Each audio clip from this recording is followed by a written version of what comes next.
I sang that song as best I could. No, I'm just kidding, everybody. Good afternoon, and welcome to Table Talk with Brenda Perryman, and I'm Brenda Perryman, right here with my panel of co-hosts, and I'd like to thank Michelle, my producer, Michelle Watson, for that beautiful, beautiful holiday vignette that she put up. Wasn't it? Yeah, bravo, Michelle. Bravo. And it just makes me see how many people I've gotten to meet and talk to over the year. But I want to say I am grateful, I am thankful for this year. I'd like my co-hosts to introduce themselves. Hi, Dr. Rose Moulton here, clinical psychologist. Pleasure to be with you guys today. And I'm definitely glad to be here. Ken Coleman, media and political consultant. Good afternoon. I'm attorney Tiffany McEvans, and I'm also adjunct professor at Thomas M. Cooley Law School. And we have in the audience, we have Victoria Reese, my former student who graduated from a historically black college, which is, of course, Howard University. Right. And she is a member of Alpha Chapter of Alpha Kappa Alpha Sorority Incorporated. So, and her friend Blaine, they're in from California, so we're happy to have them. Stay warm. Welcome. Happy to have them. And what we're going to do today is a little different. It's what we're going to have Ken, of course, do on this day, which is our tradition from his book, On This Day in African American Life in Detroit. But before we even do that, I want to tell you that we're going to do a retrospective of the year. And we're going to try and make some predictions. But generally, I know the women will be right. No, I'm just kidding. I'm kidding, Ken. Pressure's on now. I know. So, Ken, 868. what happened on this day in African American life in Detroit? I know I can get this part correct. Well, thank you so much, Brenda. And from your book? From the book, On This Day, Great African Christmas American gift. Life in Detroit, published this year. One of the good things about 2013, if I can say so myself. On this day, ladies, in 1943, Don Hamilton Barden was born. And Don Hamilton Barden was born in 1943. He, of course, went on to be a cable TV provider in the city of Detroit for many years, and became a casino mogul, owning casinos in Las Vegas, Pittsburgh, Colorado. I'll miss one or two, but Don Barden was born on this day in 1943. And so he passed a few years ago, obviously, but we celebrate his birthday on this day in 1943. He was born.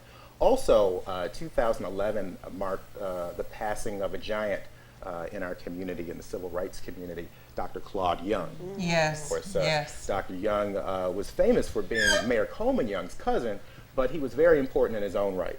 Was a leader with the Southern Christian Leadership Conference here. And remember, every January, y'all, they'd have that big Martin Luther King event downtown. The SCLC would host. Dr. Young was a big force in putting that together. Dr. Young died on this day in 2011. You know, it's funny because I first met Dr. Young in 1965. He came to my little Catholic high school, and he talked to us about things because his daughter went to that school too, Claudia Young. So he really, talked about some things that we weren't familiar with, and activism we weren't familiar with at that time. And he was very active. He was active with Dr. Martin Luther King, very much so. Yeah. Very, very much so. We lost him on this day 2 years ago. Thank you, Ken. Now, what were you going to say? Oh, no, nothing. Thanking Ken. Okay, we lost Nelson Mandela about 2 weeks ago, and that was very notable. And he was in South Africa. I remember being in the audience when he came to Detroit. Were any of you there? No. I was at Tiger Stadium in 1990. Yeah, Emery King interviewed me coming out of Hudson's. Was it still Hudson's or Marshall Fields? Because I was the first person to get my ticket out of Ticketmaster. I said, I'm going to see and I took my children. I got my son dressed up in a dashiki. I said, we're going to really be African. We're going to really be. Yeah. And so the day he died, I called them all. I said, don't you remember, things. A lot of times children don't want to come to things with their parents. But they're glad they did, I'm sure. They're glad they did later on. Yeah. But what do you think about South Africa? Well, it's certainly interesting for African Americans here in the country, obviously, to think about South Africa because they're really going through some of the same struggles that we've gone through as African Americans here in this country, being really a generation or two behind, at least in terms of having full freedom. Going through the 90s and really sort of the last 12 or 15 years of a democratically elected government, it is sort of painful to see some of the infant steps that are being taken. They are obviously the Africans there, Native Africans there, are far better off than they were under apartheid. But there's a long way to go, and so we see them. I think, in my view, we see them as very close cousins, and there's a connectedness in that regard. Absolutely. They do have, there are blacks who have more power, of course, than they did those many years ago before Nelson Mandela was released and he came to power, as you should say. And I just thought he was so bright. I'll never forget Ted Koppel interviewing him, and he said something to Ted Koppel asked him a question. He gave him an answer, and then Ted Koppel couldn't speak, and he said, "Mr. Koppel, I do believe I paralyzed you." Oh, wow. And wow. he just had a way with words. And of course, I have to go see Idris Elba play. I will be there. You'll be there? Christmas morning. Christmas morning. I got a feeling a lot of tickets are going to be sold when that think movie so? opens. To be He's sure. such a great actor, and you know acting is my middle name, but he's such a great actor. Yeah. Yeah, that's all I'm going to say. I think we got it. Another quick thing, and I know this might not be interested in anybody or a lot of people, but I am Catholic, and Pope Francis was chosen this year. Pope Benedict stepped down. I hadn't heard what reason he gave. I don't know. But Pope Francis is really in tune to the poor. And because he's in tune to the poor, he has been called different names, socialists and everything like that by the Conservative Party. But I hope he keeps up the good work. He has become a man of the people, and people are taking their minds off of the scandals in the Catholic Church. Yeah. Okay, national events. Ken, the government shutdown. Well, the shutdown, about 16 days this fall, the government shut down. Federal agencies did not provide service. Remember going into grocery stores a few months ago, and having the EBT machines not working, paralyzing in some sense, and in some cases, commerce here in America and services in America, as the Democrats and Republicans, coupled with the president, can't find agreement on a full year's budget. It's been what we've come to know a couple times over the last 3 years or 4 years, gridlock in Washington, D.C. Yeah, a lot of gridlock. And I think it's intentional. Well, certainly I think in this case, I mean, it is certainly, I think, a Tea Party-led Republican Party that have enough seats in the House and Senate on Capitol Hill that they can actually shut down government, and all really in an attempt to embarrass the president, President Obama, and stop his economic agenda, domestic agenda from going forward. These men and women, these members of the Tea Party, I think, and there are probably no more than 30 or 40 of them, but because of the balance of power in the House and Senate, they can shut down government. And they don't really care. They come from safe districts where they'll get reelected. But you have, in that case, you've got 30 or 40 House districts really sort of setting the tone for the whole country.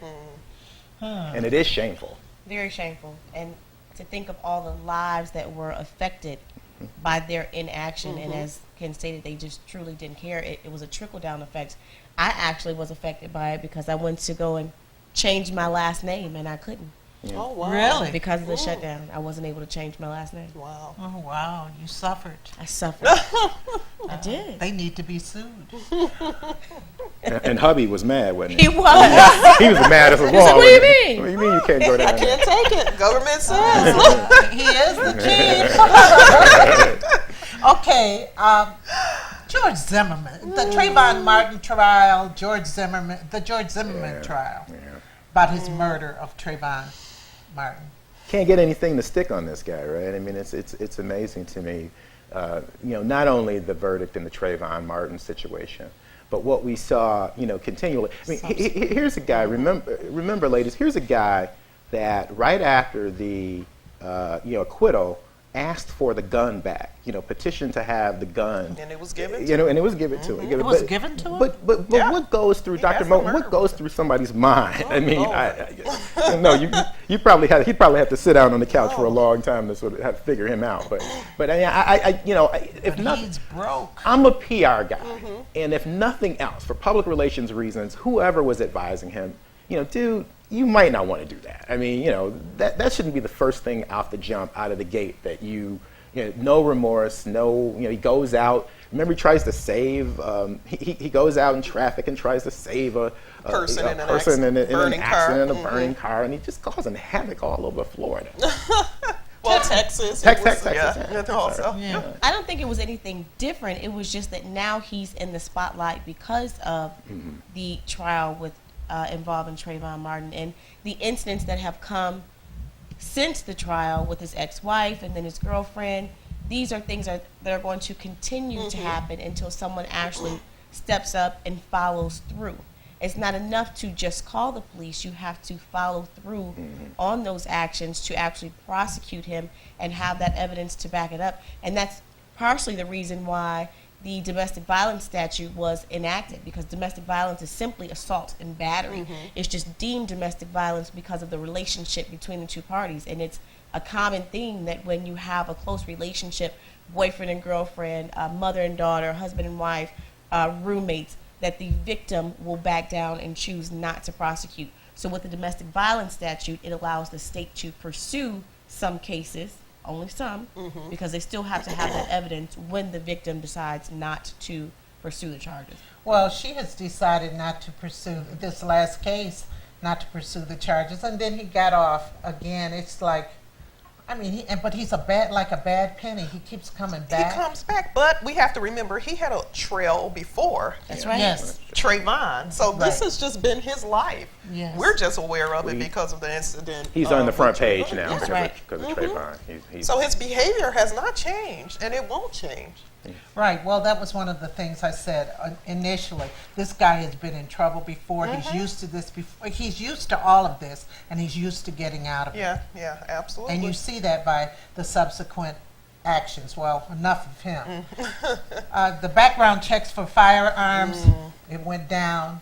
But along with that, Rose, you always said something about these firearms and everything. Yeah, it's since the Sandy Hook, and we can go back to Columbine, and there's been unfortunately numerous incidents of mass shootings in our country that always brings this back to the forefront, but it always stalls. Right. We have a short-term memory problem here in this country. well, Capitol Hill, they definitely do. They definitely do. So, but last December with the Sandy Hook incident, that killed the students and the teachers there, it brought the issue of gun control back to the forefront. So Obama wanted to initiate new legislation that would put more, requirements with background checks. They're background checks now, but he wanted to get deeper into the background checks, especially for online firearm purchases, and it's amazing that you can purchase a gun online, but online firearm purchases and gun show purchases. And it was voted down. It was voted down in April by the Senate. Obama called it a shameful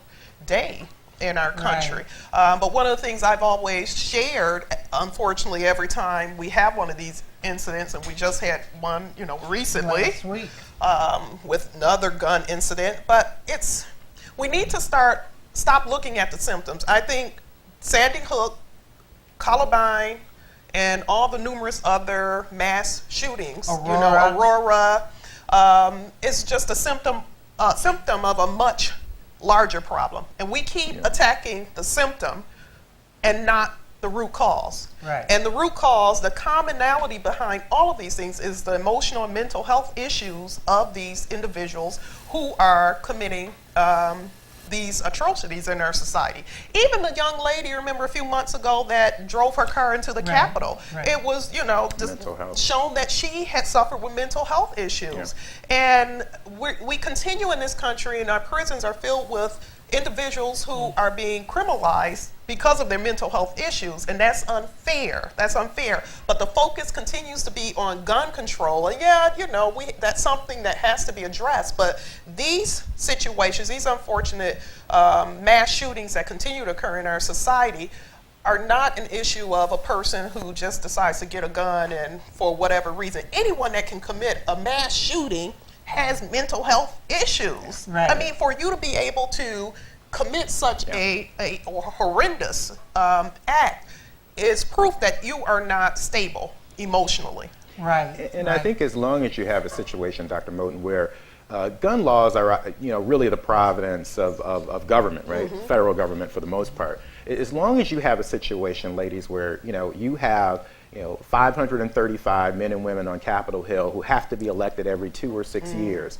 who come from different regions of the country that have different sort of, let's just deal with it, have different ideas about gun ownership and what that means, and whether the Second Amendment extends to, firearms or assault weapons or a two-gauge shotgun.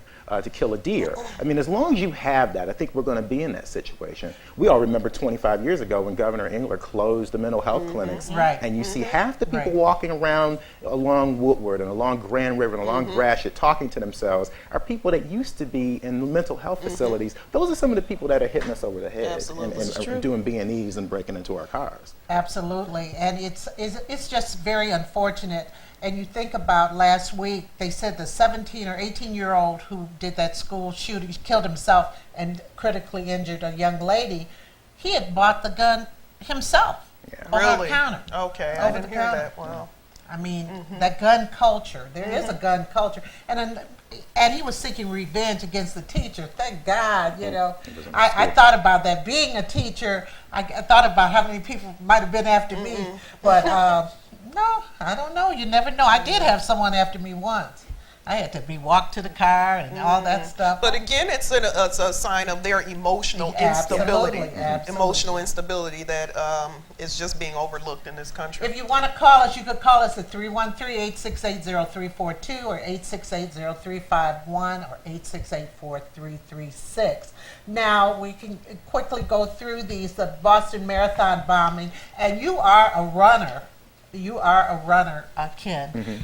You can imagine how chaotic that was. I mean, the Boston Marathon is really sort of the World Series of marathons. You have to qualify to run in it. And so the people that can run a marathon in 3.5 hours or run miles in 7 or 8 minutes, these are sort of elite runners. And so they work for months and years to qualify for that race. Lots of people come from all over the country and the world. Imagine doing that. And then toward the end, and remember, this is at the end of the race, at the very end of the race, and it's at a point where the sort of everyday runners, if you will, are coming through. It must have been a terrifying thing, something that even after 9/11 you don't expect will happen.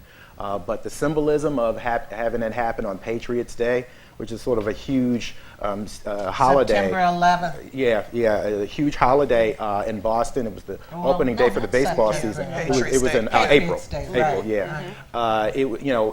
Clearly, in what we learned, obviously there was a political sort of statement to be made, but it is another scary thought that we live in post 9/11 America, and terrorism, domestic or international, can happen on our shores at any moment. Yeah. Oh. Terrible. The Affordable Care Act, or as some people call it, Obamacare. I don't call it that anymore. Hopefully, they say they have the website repaired, but not as many people are signing up as they thought. Well, I heard this morning that there's still some major issues with Really? this was on Good Morning America. They are anticipating a surge of people because we have this deadline coming up, December 31st. But it seems like that deadline should be moved Yeah, I agree. because of all the difficulties. Well, obviously the rollout of this, the website was the big sort of problem that we sort of saw in October.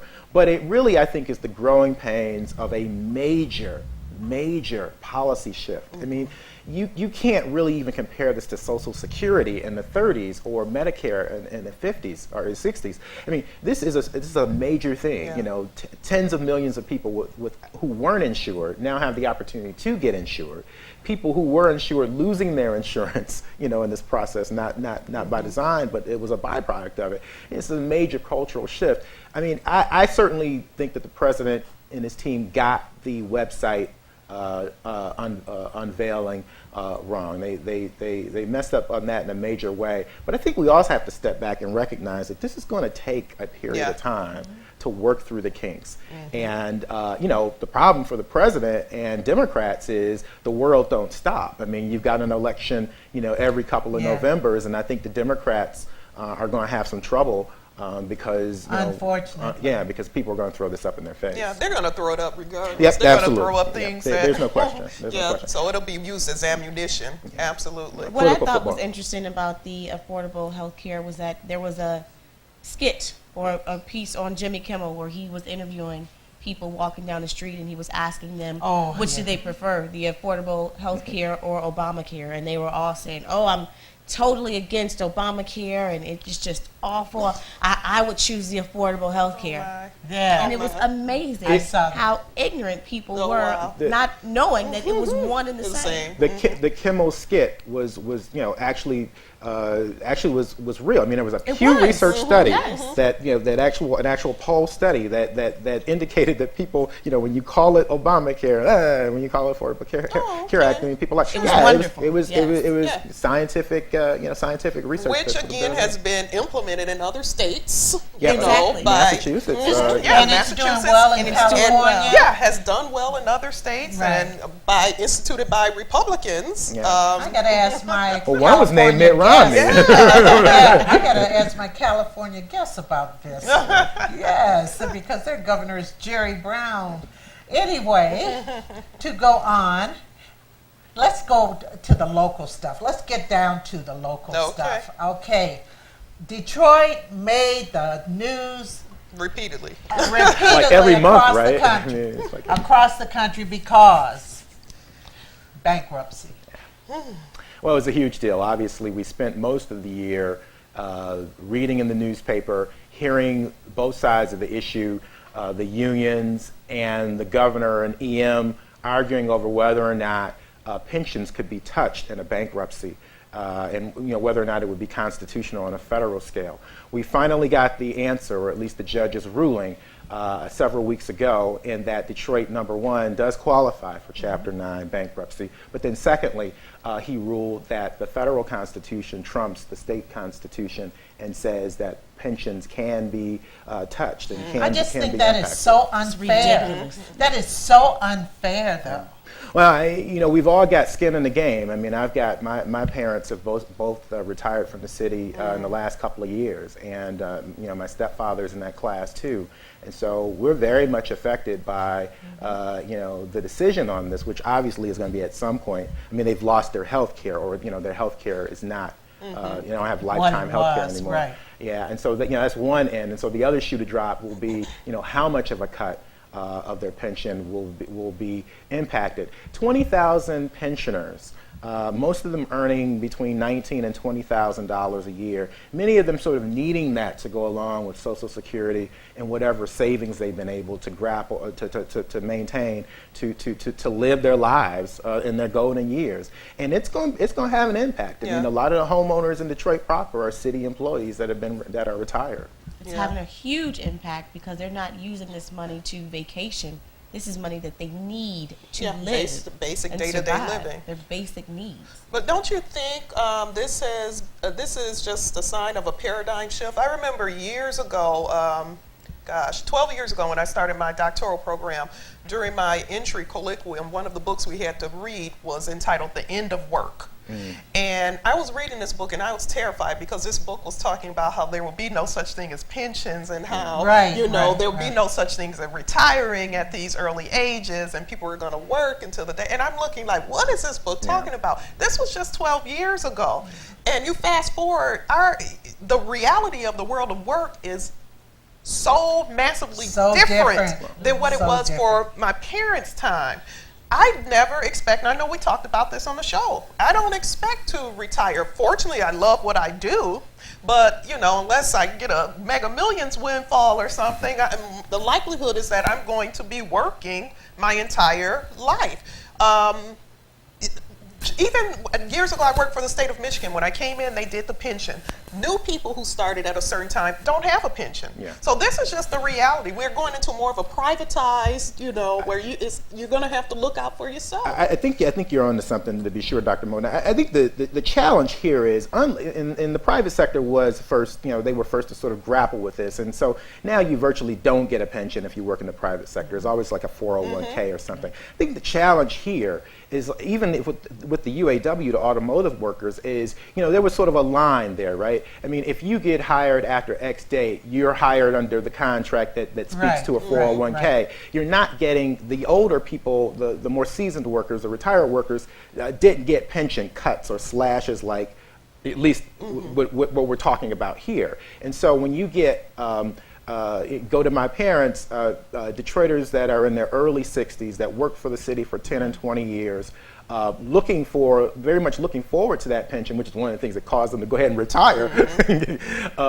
Not having it, or not having a significant portion of it, knowing that some of it, a significant portion, will be cut, is different, I think, than what happened in the private sector, where there's more of a hard line of, okay, all new employees after X don't get a pension, they get a 401k, as opposed to, okay, I just retired, I just put my time in, and now they're telling me, that I don't. That they're pulling this rug. Exactly. What are your parents saying? It's tough. I mean, they're making day-to-day decisions. We're going to find out in a few days, when everybody gets together for Christmas, just how tough it is just how tough it is. But and I so say that that may have some house guests. And to be sure, I mean, this is going to be a very tough issue for city government to deal with going forward. Because I'm going to tell you,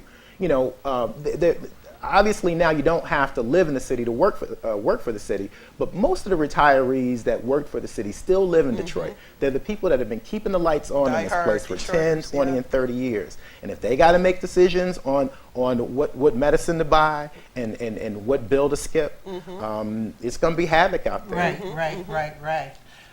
It's so unfortunate that, I've already been hit by Governor Snyder. He got my pension. Yeah, and he decided that he is going to start taxing the pensions, so he did. He started taxing the pensions. This is the second year. I couldn't believe it, because all those years I worked and everything, and all of a sudden, every month I get an extra $200 and something taken out for state.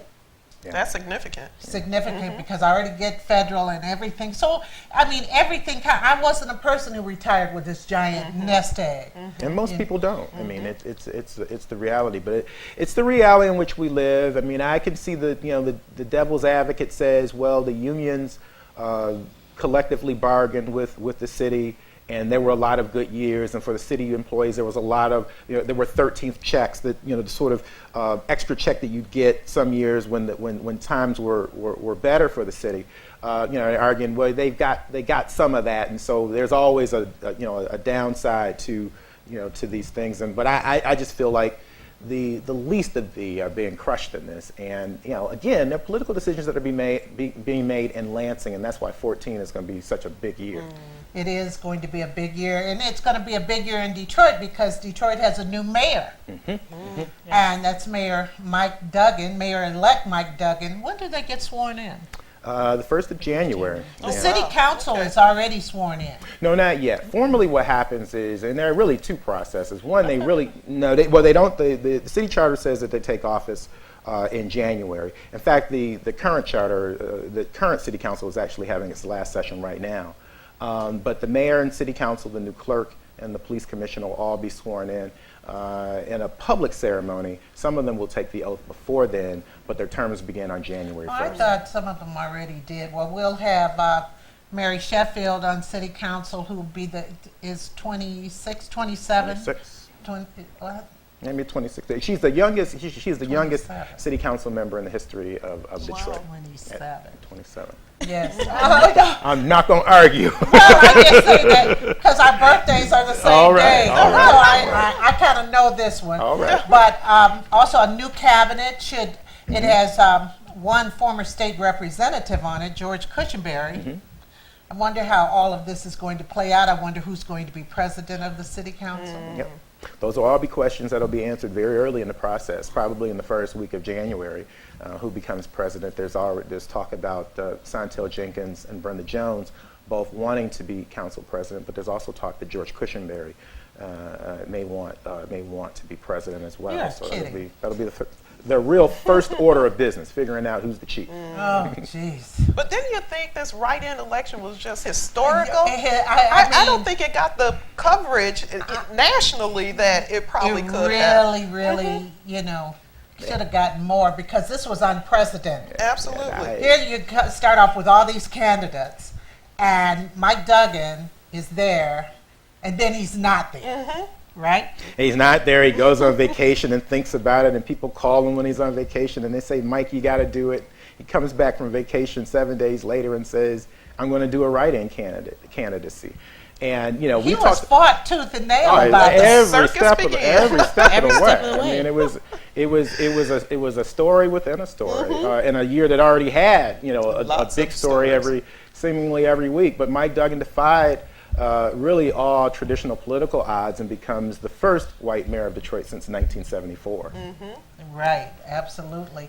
So what do you well, he picked a cabinet too. Yeah. What do you think? Let's say, in case people don't know, Ike McKinnon, the former police chief, is the deputy mayor. What is the job of the deputy mayor? Well, it's different under every mayor, and it'll be as big or as little as Mike Duggan wants to make it. There's not a formal role in the city charter for the deputy mayor. In fact, there have been at times some mayors have gone without a deputy mayor. Kwame Kilpatrick went without a deputy mayor during some of his tenure. Dennis Archer always had one, but it depends on what the principal wants it to be. Freeman Hendricks was a different sort of deputy mayor than Nettie Seabrooks under Dennis Archer. Adam Shakur was a different sort of deputy mayor under Coleman Young than Walt Douglas was. So everybody's a little different. It's interesting, Brian Barnhill's title. He's in charge of talent. Yeah, it's seemingly a new sort of department or agency within the city of Detroit. Dance, I know. He's charged with the process of. Well, if he can't sing like Brenda Perryman, he's got let's be correct on that. If you heard that open. Okay, I mean, yes. Getting that Christmas. My problem with that Christmas song was the words. But anyway, he's charged with being the sort of chief person in the administration to bring in talent. People who are applying to work for the Duggan administration. He is the guy who's sort of heading that process to bring new people in. It's a new role, not in the city charter. It's clearly something that the Duggan administration feels is important, and they've raised their wonder kind, Brian Barnhill, into that position. And Lisa Howes is what? Chief of staff. Chief of staff. What do they do? Well, it can be, again, what they make it. I mean, you can have a chief of staff. Here's my thought. I mean, Mike Duggan is a strong personality to start with.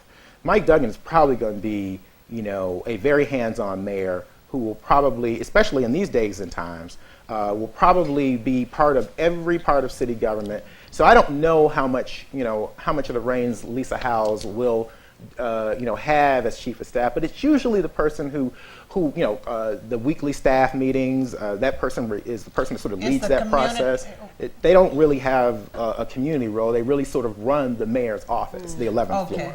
Okay, this should be interesting. People are complaining about Thomas LeWan being in there because his son is the president of the Lions. Detroit Lions. Right? Wow. And I have been hearing Tom LeWan for years. In fact, I think I met him years ago. He's been in and out of politics, hasn't he, Ken?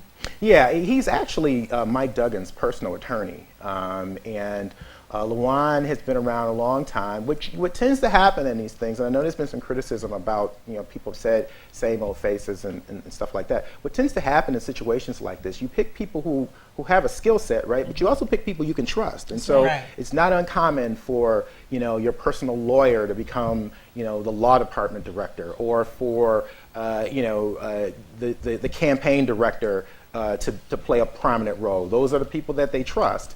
And what you hope is, as Detroiters, that they pick people who at least have the skill set, even if they, they're personal friends or family. Okay, Kwame Kilpatrick. Speaking of personal friends, Kwame We did say that. Kilpatrick, 28 years in prison. You know, it's something interesting, ladies. You would have thought if this story didn't break so early in the year, it breaks in March of 2013. You know, you think about it and you say to yourself, as you see the news go down, you're saying that's going to be the big story of the year, right?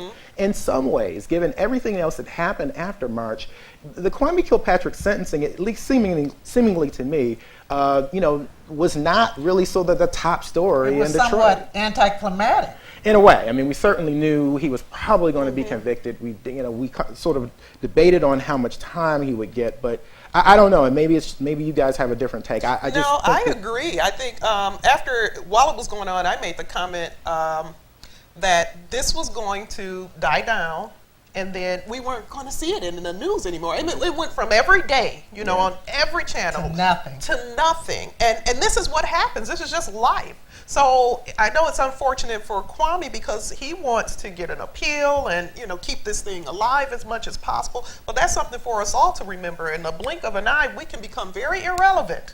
They Very say irrelevant. today's news can be tomorrow's toilet paper. And that's the truth. And then the backdrop of a bankruptcy and some of the other national and local stories we've been talking about. I mean, we've got a short attention span, I think, as Americans, and we really literally went from one big story to another here locally. Absolutely. It in some cases has become sort of the forgotten story just because of the timing. Well, I want to bring up what Tiffany said. This was around the time before Kwame got sentenced, or after.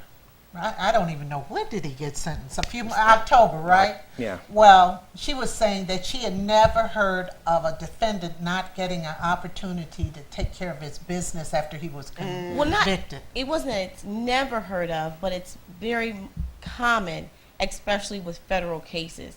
Even after a person pleads guilty or is found guilty, they usually have what's called a turn-in date, a date to come and actually come back to start their sentence, and he wasn't given or afforded that right. And it was actually interesting because a few days, it seemed like, after he was sentenced, he was on Celebrity Crime Files. And I had a friend of mine, we just spoke about this yesterday in the beauty shop. She said that after seeing the whole story put together on Celebrity Crime Files, she didn't feel the same about the 28 years that he was sentenced to. Before seeing it, she was saying, oh, it was awful, and you know, that's just a lot. But she said when you saw the Celebrity Crime Files and how he continued to do the things that he did, Put it in a different knowing that perspective. he was a lawyer, Yeah. that he knew right from wrong, but that he continued to do these things, she said she felt different about the sentence You he know, received. I heard the same thing during the coverage where the jurors were saying they would come in and hear testimony, and it would be so unbelievable, some of the things they heard that they didn't hear on the news, that we weren't even privy to. And they said they would have to go home and kind of debrief from that. They said then they'd go back in and be kind of re-traumatized with another, oh my God, you can't be serious that this went on. So it almost sounds like Celebrity Crime Files probably covered a lot of that stuff that we weren't privy to during all of the trial happenings. Not only that, but in television production, we all know. I mean, that whole show, if it was an hour-long show, it was taped already. You know, it was taped in advance of the actual sentencing. All they had to do was sort of put the icing on the cake. So they probably worked on it physically all year, calendar year leading up to it. Mini-series. Well, public safety, we have Police Chief James Craig, who I had on the show, and he's doing a lot of these raids, which to me are smoke and mirrors. I mean, how many of those people do they keep in jail? What do you think, Tiffany? Well, they had one raid, and it was like 37 people that was arrested from the raid in and of itself. So you have to understand, a lot of times, especially in the city, when crimes happen, we've had 2 individuals come and shoot up a barbershop that was full of men, women, children. Broad daylight. Broad daylight. But we don't have individuals coming forward to say he did it. So you have to find other ways to go out there and find these individuals, because you don't have people coming forward to take the stand and say, this is the person that shot me.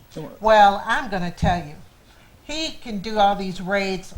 I'm glad for the neighborhood people, Pingree, I think this other one was.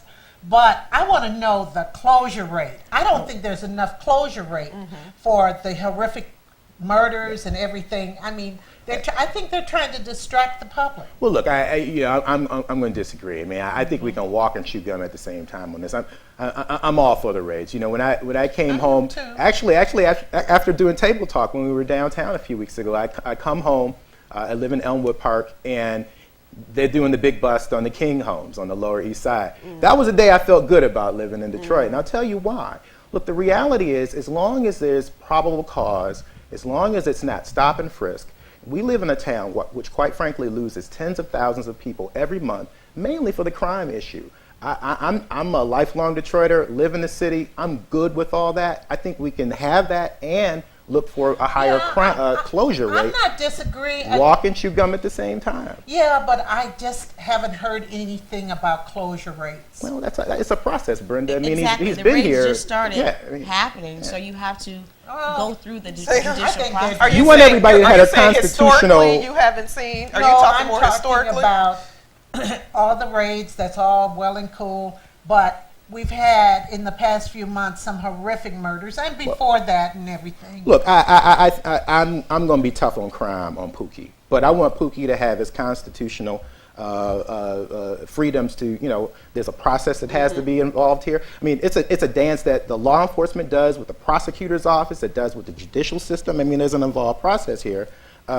Just even when you see somebody selling drugs, there's still a process. You just, you know, they just don't get thrown in jail for life without going through it.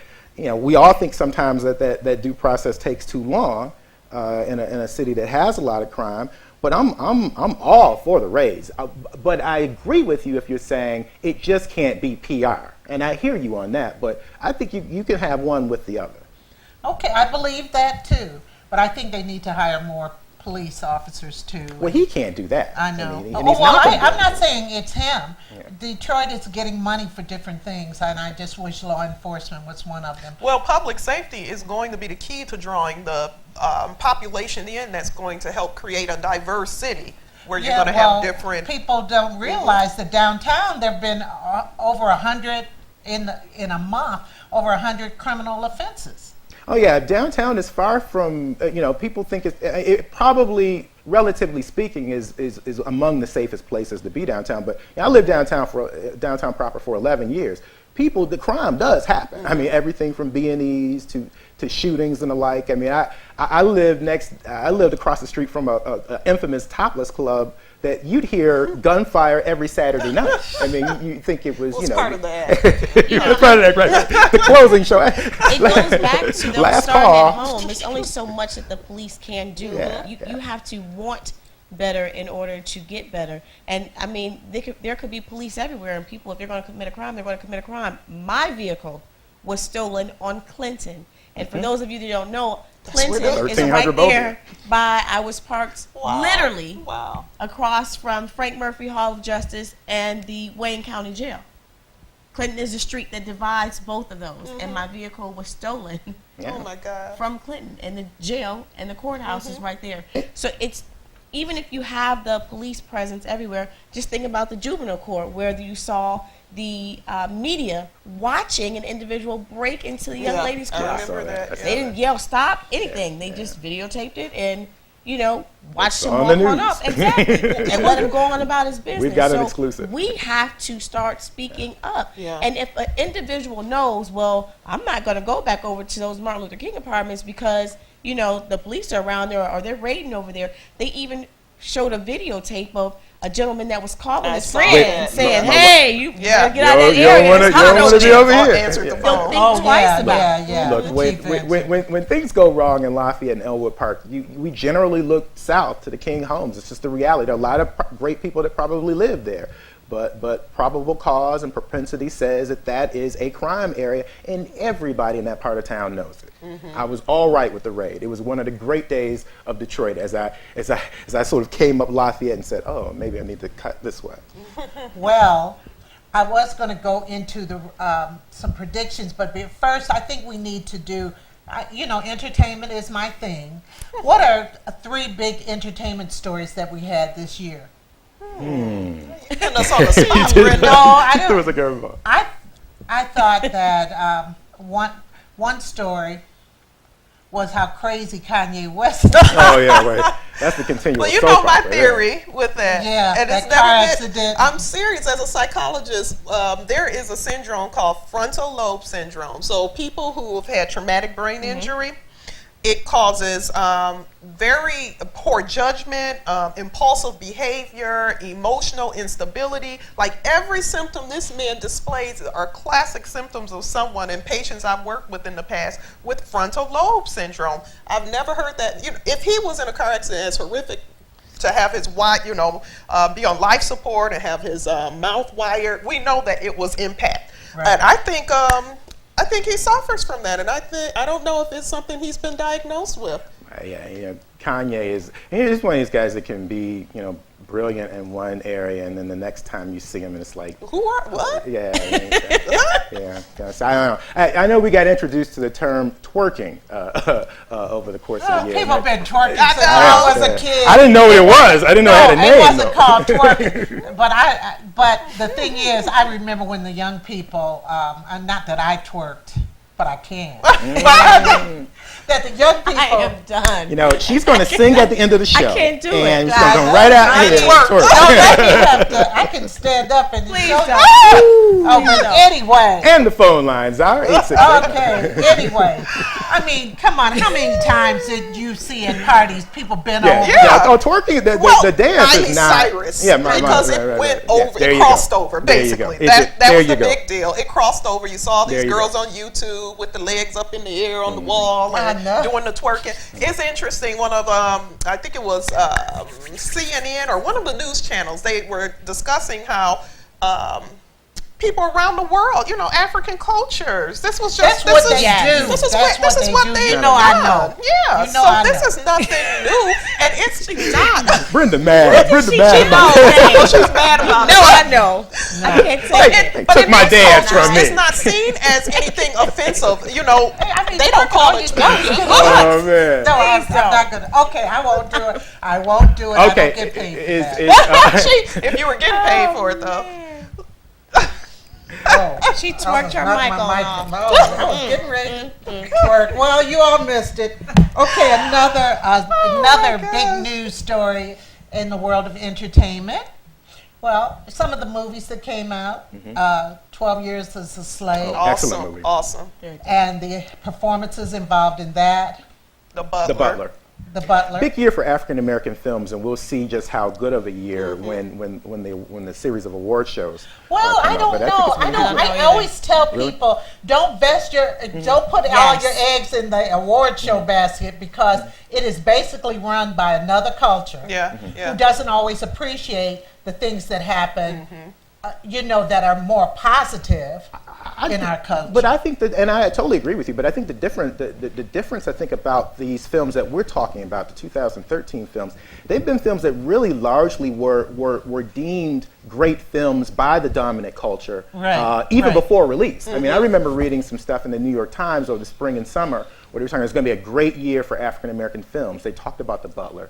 They talked about 12 Years a Slave. I mean, I think this ain't Soul Plane. So I mean, I think that you're going to see. Hey, that's one of my favorites. No, mine too, and Snakes on the Plane as well. But that's another story. I finally saw Snakes on the Plane the other night. There's I was too watching. many snakes on this night. I was turning. I said, "Wait a minute." There's snakes on the plane. There's snakes on the And then I plane. saw Samuel L. Jackson. I was waiting to hear that famous line about these MF and snakes on this MF and plane. Well, I don't know. You might be right. I just think I think Hollywood has deemed these films,